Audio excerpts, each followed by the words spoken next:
Assalamualaikum warahmatullahi wabarakatuh. Kita akan melanjutkan bahan kuliah GTL kita dengan prinsip desain yang ketiga, yaitu support. Support adalah kemampuan gigi tiruan untuk mempertahankan jaringan yang masih ada, yaitu mukosa dan jaringan lain yang berada di bawah gigi tiruan. Artinya gigi tiruan yang dibuat tidak boleh akan merusak jaringan di bawahnya. Misalnya, terjadi resorpsi tulang alveolar yang berlebih, atau jika ada gigi penyangga, justru GTSL-nya menyebabkan gigi penyangganya goyang. Macam-macam support itu ada 3. Yang pertama adalah tooth support, yaitu yang berasal dari gigi. Mucosal support, yaitu yang berasal dari mukosa. Dan perpaduan keduanya, tooth and mucosal support.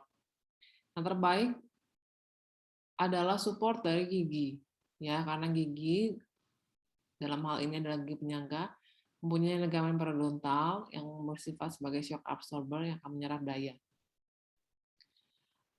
Mukosa adalah support utama yang kita dapatkan pada gigi tiruan lengkap. Dan mukosa itu cenderung support dari mukosa itu cenderung tidak stabil, karena itu diperlukan berbagai upaya berikutnya supaya memaksimalkan stabilisasi pada gigi tiruan lengkap. Tooth support yaitu dukungan gigi. Besar gaya oklusan dapat itu ditahan oleh satu gigi tergantung pada kesehatan giginya.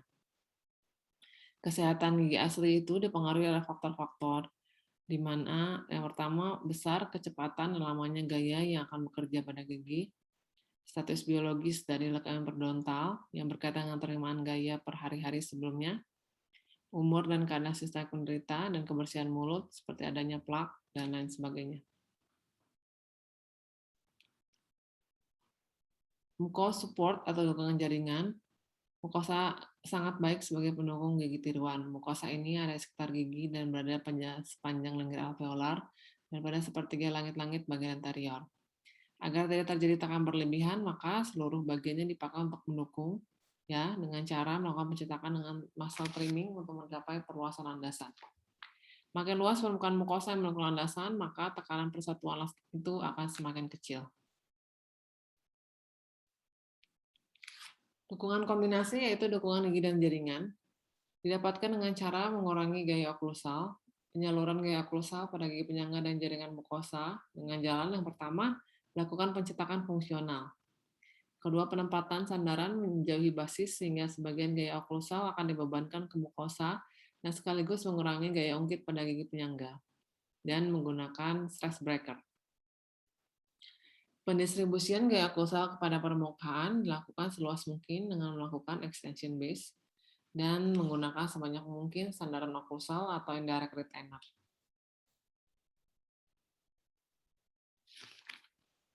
Gaya-gaya pergerakan jaringan di sekitar rongga mulut. Yang pertama ada gaya oklusal. Gaya yang timbul pada waktu bolus makanan berada di permukaan oklusal gigi tiruan sebelum dan pada saat berfungsi atau pada saat oklusi. Pada gigi tiruan berujung bebas atau free end, sebagian gaya oklusal akan terima oleh gigi penyangga, sehingga sisanya oleh jaringan mukosa di bawah basis protesa. Yang kedua, gaya lateral. Gaya lateral timbul pada saat rahang bawah bergerak dari posisi kontraoklusi eksentrik ke posisi sentrik atau sebaliknya. Untuk mencegah kerusakan gigi asli dan resorpsi tulang alveolar berlebih, gaya lateral harus diimbangi dengan cara penyaluran gaya lateral sebanyak mungkin kepada gigi asli, pengurangan sudut tonjol bonjol gigi, pengurangan luas permukaan benda oklusal gigi tiruan, pemakaian desain cengkram yang bilateral, penyusunan oklusi dan artikulasi yang harmonis. Baik, kita bisa lihat ya, ini pada gambar gigi yang sebelah kanannya, kalau gaya oklusal itu dapat disangga baik oleh seluruh ligamen periodontal. Gaya horizontal, yaitu A dan B, hanya disangga oleh sebagian serat periodontal aja. Terlihat serat bagian D, ya, sama bagian G itu menegang, dan bagian C dan bagian F tertekan pada waktu ada gaya horizontal. E adalah titik pusat rotasi di gambar 11. Pada gigi ini kita menggambarkan gaya-gaya horizontal. Kalau gayanya terjadi ke apikal, ini akan sangat stabil, tapi gaya lateral itu tidak mungkin dihindari karena gaya lateral terjadi pada waktu pengunyahannya, walaupun pengunyahan tidak terus-menerus terjadi. Yang ketiga adalah gaya anterior posterior. Gaya ini terjadi pada pergerakan rahang di mana gigi depan ada pada posisi edge to edge atau oklusif protrusif ke oklusentrik dan sebaliknya. Pergerakan ini dapat distabilkan pada protesa rahang bawah dengan penempatan lengan cengkram sampai ke permukaan mesial jika cengkram berasal dari sandaran distal. Penempatan sandaran dan konektor minor di sisi mesial gigi penyangga, perluasan basis sampai retromolar patch, pengurangan sudut bonjol gigi, serta penyusunan oklusi dan artikulasi yang harmonis. Pada rahang atas dilakukan perluasan basis hingga tuber, peningkatan cengkolan pada gigi posterior atau sandaran, dan konektor minor pada permukaan distal. Perluasan konektor utama sampai gigi anterior, pengurangan sudut bonjol gigi, dan penyusunan oklusi dan artikulasi dengan harmonis.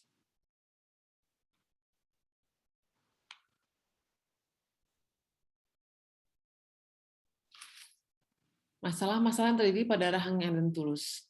Yang pertama, terdapat perbedaan kompresibilitas jaringan.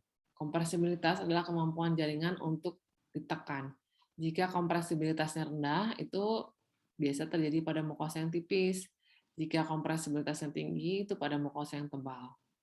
Jika landasan gigi turun menekan mukosa, maka penekanan menjadi tidak merata.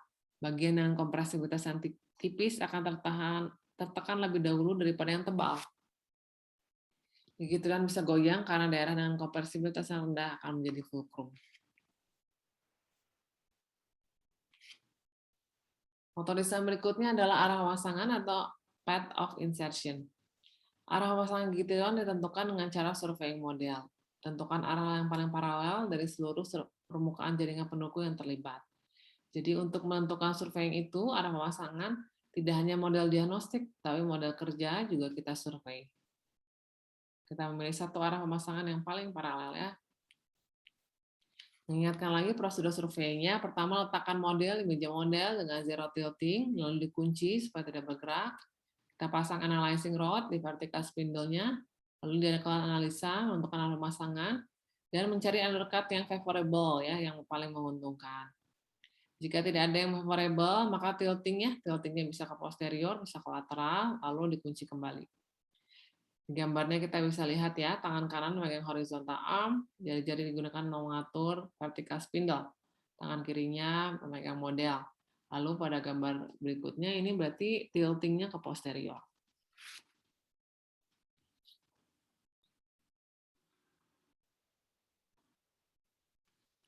Setelah didapatkan arah pemasangan yang menguntungkan, maka dibuat garis survei pada semua permukaan gigi sandaran. Sebelum model lepas dari meja model, dibuat tanda agar posisi survei terakhir bisa cari ulang dengan cara tripoding, yaitu membuat 3 titik pada model dengan ketinggian yang sama. Jika terdapat sangkutan pada gigi, maka dilakukan modifikasi dengan cara blocking out. Jadi undercut yang tidak menguntungkan itu kita tutup. Digunakan gips yang berbeda warnanya dengan model, bisa juga digunakan lin. Ya, kita lihat sebelah kanan itu, jadi pada waktu surveying itu menentukan kontur terbesar dengan karbon marker pada jaringan keras, gigi penyangga, pada tulang juga ya, pada daerah-daerah yang kira-kira akan menjadi undercut. Lalu kalau ada daerah yang tidak menguntungkan, akan terlalu menjadi merugikan untuk arah pemasangan, maka kita lakukan block out. Blocking out ini kalau pada gips, kalau pada membuat akrilik biasanya dibuka dengan gips putih. Bisa juga dengan lilin.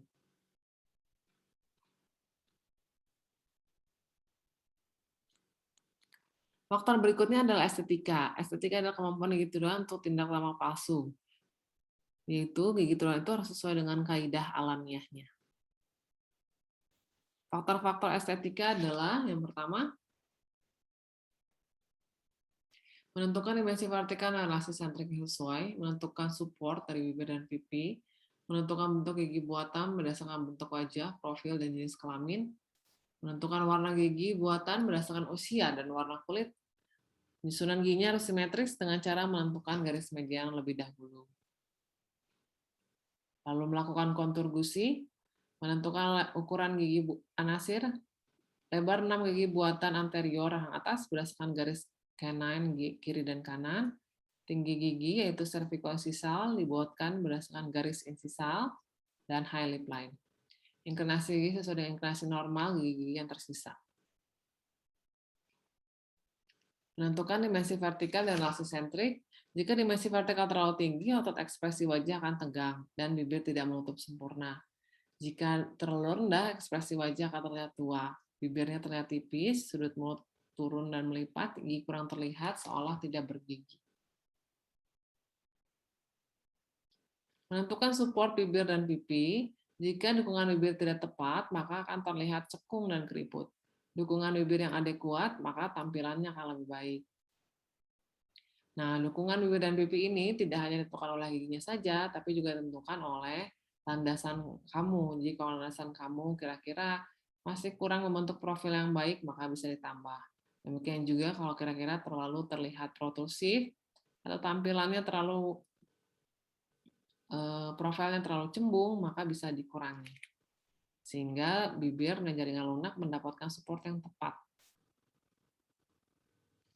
Ya, menentukan bentuk gigi berdasarkan bentuk wajah, profil, dan jenis kelamin. Ada hubungan antara bentuk wajah dengan bentuk gigi insisif sentral atas. Dan permukaan labial gigi ini sesuai dengan bentuk muka dan arah dekan dalam arah terbalik. Jadi kalau kita lihat ada orang yang segitiga, ada yang rectangle gitu ya, ada yang lebih bulat.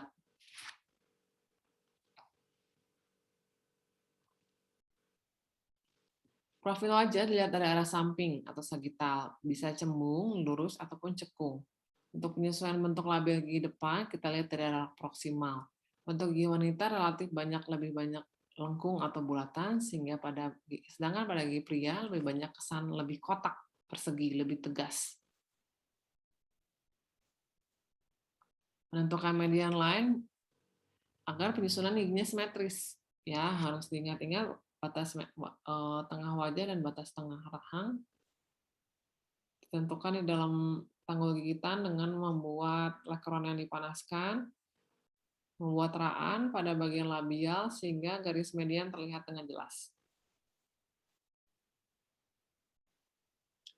Kontur gusi harus lihat adanya papila insisif, papila interdental, ada stippling, McCall festun, prominence dari akar, rugia palatina, dan cervical line. Sehingga betul-betul menyerupai keadaan gigi alamiah ya, di rongga mulut. Menentukan ukuran gigi anasir, untuk lebar 6 gigi anasir anterior rahang atas itu berdasarkan canine line. Ya, canine line itu diambil dari sudut bibir pada waktu pasien istirahat. Bisa juga patokannya adalah garis pupil ya, pupil kanan dan pupil kiri itu menentukan canine line atau sudut mulut. Sedangkan tingginya cervicoincisal dibuat berdasarkan high lip line ya, menentukan daerah cervical dan incisal line. High lip line adalah batas bawah bibir atas pada waktu pasien tersenyum. Dia akan menentukan cervical 6 gigi anterior rahang atas. Sedangkan low lip line adalah batas bawah bibir atas pada waktu pasien istirahat. Ya, low lip line akan menentukan bidang insisal karena bidang insisal dibuat 2 mm kurang lebih ya dari bawah low lip line. Ya, ini bila tersedia gigi aslinya, maka inklinasinya disesuaikan supaya tidak tampak palsu ya. Jadi kalau memang giginya sangat miring-miring gitu nggak mungkin juga kita buatkan betul-betul tegak karena akan terlihat beda sendiri ya, terlihatnya palsu. Fonetik adalah kemampuan gigi tiruan untuk memperbaiki pelafalan kata-kata, ya, di mana gigi tiruan tidak boleh mengganggu pelafalan kata-kata oleh pasien. Proses bicara melibatkan hubungan antara posisi anatomi rongga mulut, baik bibir, lidah, dan gigi, dan sebagai modulator, di mana suara harus lebih jelas. Nah, artikulasi suara itu berfungsi untuk fungsi bicara. Bilabial sounds B, P, M itu adalah kondisi mana bibir atas ketemu dengan bibir bawah. Labiodental sounds itu F dan V di mana bibir bawah ketemu dengan di sisi paling atas. Linguodental sound, t, di mana ujung lidah sedikit menyentuh di antara orang atas dan orang bawah. Linguoalveolar sound, t, d, s, z, n, l, di mana ujung lidah menyentuh palatum anterior atau sisi palatal lingual di antara orang atas dan orang bawah. Tepi sisa gigi berdekatan tetapi tidak saling menyentuh. Linguopalatal dan linguoalveolar sound, k, g, eng, di mana posterior lidah terangkat dan menyentuh di arah palatum lunak.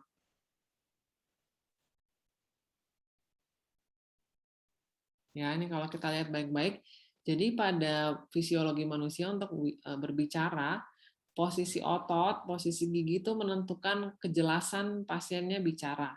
Kejelasan kita berbicara itu sangat tentukan oleh pergerakan yang seimbang ya antara lidah yang kena ke gigi, bibir gitu ya, palatum. Sehingga kalau pasien sudah mengalami banyak kehilangan gigi, perlu untuk dilatih lagi berbicara, ototnya mengenali lagi di mana posisi lidah akan berhenti, bibir akan berhenti, sehingga membentuk pelafalan yang baik gitu ya, memulihkan kembali fungsi bicaranya, sehingga artikulasinya jelas. Ini adalah referensi yang kita gunakan. Sekian untuk bahan kuliah prinsip desain GTL ya. Semoga ilmu yang dibagikan bermanfaat. Wassalamualaikum warahmatullahi wabarakatuh.